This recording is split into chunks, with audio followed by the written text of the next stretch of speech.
जादुई जंगल और सोनू सरकार का खजाना।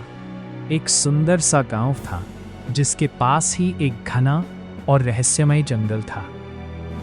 गांव वाले कहते थे कि उस जंगल में समय अलग तरह से चलता है।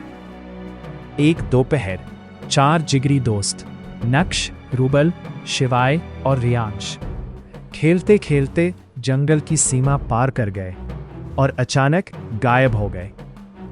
जंगल का रहस्य जैसे ही उन्होंने जंगल में कदम रखा, उन्हें सब कुछ बदलता हुआ महसूस हुआ।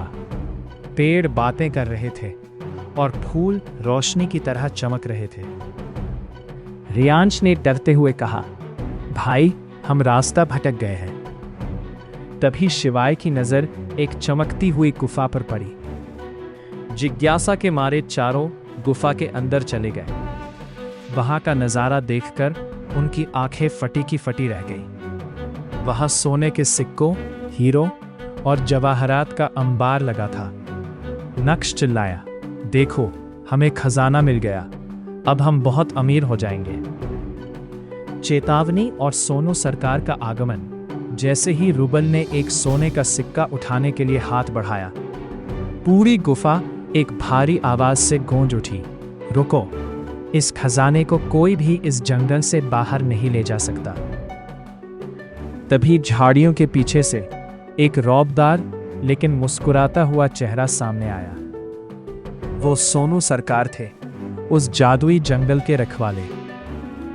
उन्होंने शांत स्वर में समझाया, बच्चों, ये खजाना मेरा है, लेकिन ये लालच के लिए नहीं है। ये इस जंगल की आत्मा है। जो इसे बाहर ले जाने की कोशिश करता है, वो इस जंगल के चक्रव्यूह में फंस जाता है। चारों दोस्त समझ गए कि खजाना पा लेने से ज्यादा जरूरी सुरक्षित घर पहुंचना है। उन्होंने तुरंत माफी मांगी और हाथ जोड़ लिए। एक अनोखा सफर। सोनू सरकार उनकी ईमानदारी से खुश हुए। उन्होंने कहा, तुमने अपनी गलती मान ली, इसलिए मैं तुम्हें सजा नहीं दूंगा, बल्कि आज मैं तुम्हें इस जादुई दुनिया की सैर कराऊंगा। फिर क्या था, सोनू सरकार उन्हें पूरे जंगल में घुमाने ले गए। वे उड़ने वाले झरनों के पास गए।